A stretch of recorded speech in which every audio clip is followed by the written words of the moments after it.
Punta pala kami kay Jana kasi maglilipat siya. So, bibitawan na niya yung room niya sa GBR. Sobrang mahal din kasi noon. 3,000. Ito yung 3,500 na kwarto sa GBR. Sa peso ay nagkakahalaga siya ng 52,500. O diba, sobrang mahal. Good morning, good morning! Day off namin today kaya hindi pwedeng walang lakad. Manghihina kasi kami ni Dom kung wala kaming ganap pag day off. Kaya ayan, dito na naman kami sa parking lot. Sa parking lot na binabayaran namin to ng every month na 200. Sa iba daw parang 250, so nakamura kami dito ng 50 dirham. Parking to sa may-ari ng flat namin. Dito, pag kukuha ka ng flat, may libreng isang parking. Yung may-ari ng tinitirhan namin kasi mga Pilipino yun, meron siyang 3 flat, kaya meron din siyang 3 parking. So, yung isang parking ginagamit nila, tapos kami naman sa isa, iwan ko yung isa kung sinong gumamit, baka bakante yun. Ito nga, tinatanggal na ni Dong yung gulong kasi nga pupunta kami kay Jana, maghahakot kami ng gamit niya kasi maglilipat bahay siya para maluwang in case pag madaming hakutin, di ba, pwedeng malagay dyan sa likod. Alas 12 na nga yan ng hapon, dapat nung 11 pa kami umalis, kaso to si Dong may inaantay siyang ibang lahi na nagbibinta ng mga tools sa sasakyan. Ayan, kaya kami natagalan. Importante daw kasi yung tools na yun, sabi ni Dong, kasi kung masiraan daw kami, wala daw siyang gagamitin pag magpalit ng gulong or yung ibang titingnan dyan pag nasira yung sasakyan. Nag-oo naman ako agad kasi wala naman talaga akong alam sa sasakyan. Yung presyo pala ng mga tools na yun ay nasa 200 kasi kung bibilhin daw yun sa labas, sabi ni Dong, nasa 350 daw yun. So nakasave daw kami ng 150. Buti naman. At nag-stop pa nga kami dito sa gasolinahan na to kasi kailangan daw magpagaas ni Dong kasi in case na maligaw, hindi maubusan ng gas kasi first time yan dumaan dyan sa dadaanan namin ngayon. Papunta kala dyan na. At ako naman, pumunta muna ako sa Zoom na yan kasi nga iihi ako at bumili na pala din ako nito kasi nakakaya naman pag umihi lang na walang binili. Kaya napabili ako ng peanut. Dito banda ang trabaho niya. Ayan o, shampoo. Ayan o, shampoo. Bukas dyan siya. Punta pala kami kay Jana kasi maglilipat siya. So, bibitawan na niya yung room niya sa GBR. Sobrang mahal din kasi noon. 3,500 yata. Tapos, isang room lang. Mahal talaga doon, banda. Pag yung 3,500 na yun, pag dito banda sa may Karama or Satwa, isang buong flat na yun. Pero doon sa kanya, isang room lang yun. Tapos meron siya mga ka-roommates. Pero mga ibang lahi mga ka-roommates. So wala masyadong Pilipina doon. Pero maganda yung view, madaming mga ibang lahi. Usually mga Russian ang andoon sa sa GBR. So ayan, papunta kami kala Jana kasi hahakutin namin yung ibang gamit niya na maliliit na gamit dito sa Satwa kasi meron siyang room dito na nirentahan sa Satwa na na doon siya nagbi-business ng mga clothes. Kaya mall pull out na mga clothes. Tapos ayan, tutulungan namin siya. Dito namin ilagay yung ibang gamit niya na maliliit para isang habutan lang. Tapos yung iba naman sa kanya. So ito, first time ng driver ko papunta ng GBR na dito na way sa Jumeirah. Medyo traffic kasi dito. Hindi kami dumaan doon sa may Siksayad Road kasi nga ang daming salik na dadaanan. Mahal na yung salik kaya dito kami banda, pero medyo traffic dito banda kaya ayan, tiis lang. So around 1 PM masyado siyang mainit. So ayan, nagtitiis yung driver ko, mainit. Tapos yung easy namin ng hina kasi ayaw niya palakasan kasi malakas daw sa gasolina, diba? Masyadong matipid ang driver, what to do. Kahit naiinitan na siya, mahina pa din yung easy, diba? So ayan, sana hindi kami maligaw ngayon kasi every gala namin pag hindi pa niya kabisado yung yung way, naliligaw talaga kami. Hindi niya talaga nakukuha ng one take lang, maliligaw talaga kami. So ayan, see you there. Yung nakuha niya palang kumuha na kasi siya ng yung one flat, pero hindi siya flat, parang studio siya, 'di ba? Ako loko kausap. Studio siya, pero ang ganda doon sa may saan nga yun, labi banda? Nilipatan niya? Hindi, meron pang isang ano.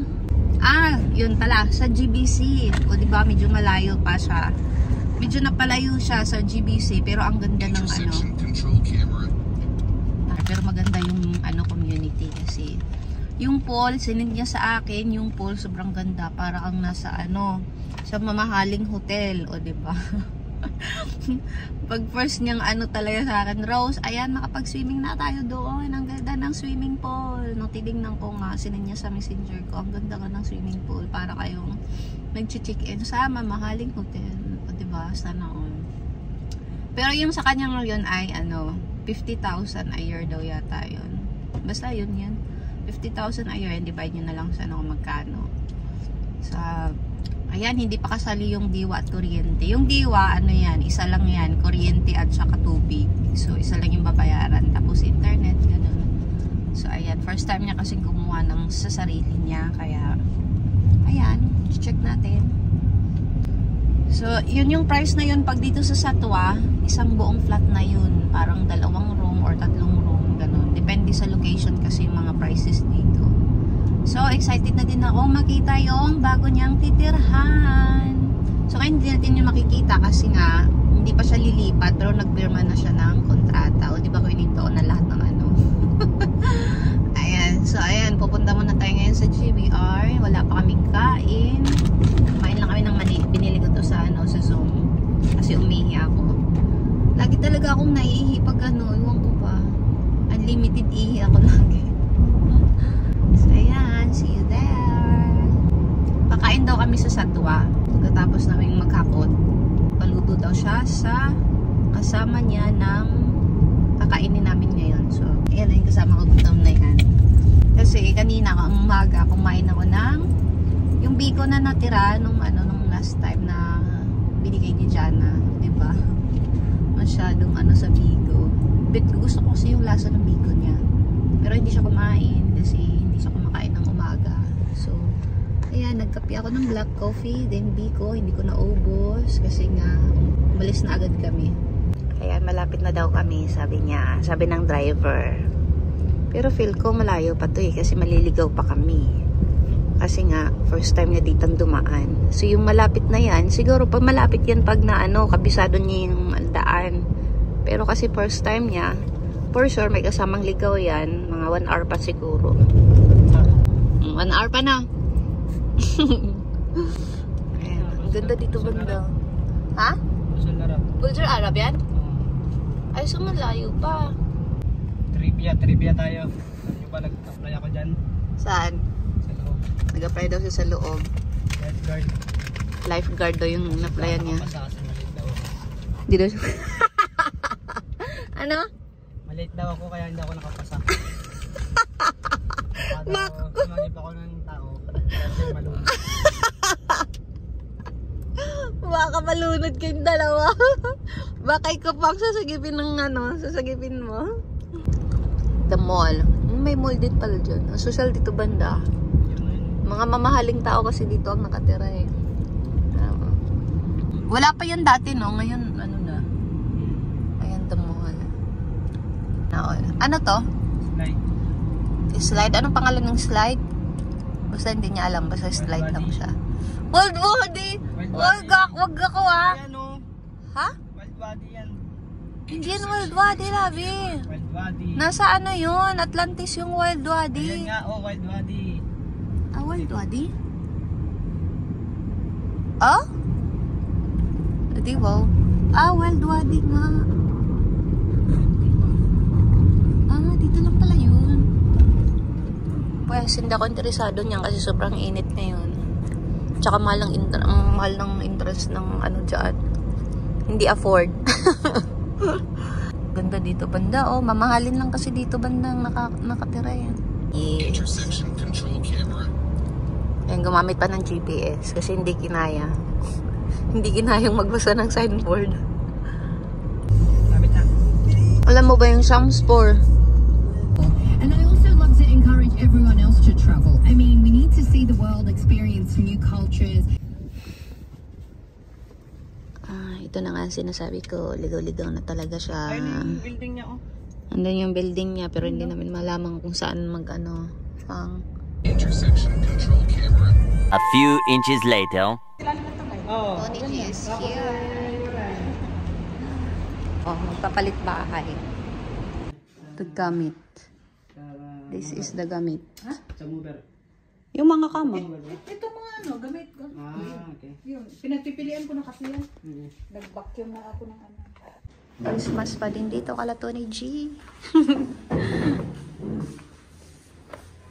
Naka-on pa din yung Christmas tree. May binigay pa si Tony G. Sana all. Ang dami. Kala ko ang dami niyang papaano yan pala, konti lang. Yeah, thank you Tony G. Okay ka na? Ayun, sa kanig siya na. So, let's go everyone. Bibi, in the car. Walang yan. Hindi na pinatanggal. Tanga-tanga talaga nito. Ano na? Pakita ko sa iba para ma-visualize mo yung ano. Pinaano nito ni G ang ano. Sa generalist pa rin. Kasi baka... Sa harap ng... Para pag Hindi, pagka nawala ko, okay lang kasi maano ko naman yung... Hindi pa, baka makadaan ka sa salik. Sayang naman. Sige lang. Wala. Okay? Sige na, bye-bye. Ligaw-ligaw na naman. Tanga-tanga, liligaw. Wala nang katapusang ligawan. Nakarating din. So hungry. Wala, hindi rin nila alam. Kakain na kami. Ito, pagkain. Wow, may salad. Salad pansit. Ang magbilo-bilo. Mas maganda yung mga ano, no? Mas maganda dito. Maayos yung mga paminta. Bilo-bilo time. Laki ng kitchen nila. Oh. Pwede ako dito magwala. Ayan.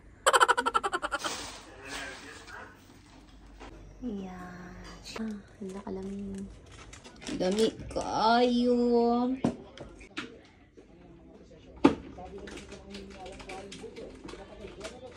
One eternity later. Ang tagal dumating. Ang tagal dumating, guys. Ayan, ang tagal dumating. Ayoko. Anong oras na mag-alas 8 na. I'm so tired. Pina-change na pala niya yung oil ng ano, ng sasakyan. Ang chinage niya ay cooking oil. Gumastos lang naman siya ng 80 plus pagbili ng oil. At saka ano, pinalibor niya sa ano niya, sa friend niya. Kaya 50 dirhams yung binigay niya, kuripot. Ayan o, kuripot. Kasi pag nasa ano daw yun, magkano yan ang gagastusin? 300. Mga 300 daw ang gagastusin. Kaya, puti na lang. Tapos papalitan ulit. Next week. Next week, papalitan ulit ng cooking oil. Yung makina, Okay na nga. yung makina. Oil ng makina. Oil ng Saan tayo? makina. Punta. Punta tayo sa groceryhan, di ba? Bisan? Oo. Kung saan ka makakapag-parking ng libre, huwag na yun doon sa may bayan. Diba? Hindi lang naman tayo. Doon lang sa libre kasi magluluto pa. Ngayon ako magluluto pa ako, maglalaba pa ako kasi sira yung washing. Hindi ka. Sira bang washing? Hindi ako paglabangan sila eh. Bakit nung gabi, pagtingin ko, naka-open tapos may tubig na maitim. Kaya hindi ko na ginamit. Kala ko tuloy May napamili si Dodong. Gabi, ang gulo ng compartment niya. Magulo pa sa buhay natin yung compartment mo na yan Ano nangyari? Ito pala yung tools na binili niya. Ang dami. Ano yan, nababuka pa yan eh. Ang dami niya Dami talaga yan. Bus pa. Social need dong.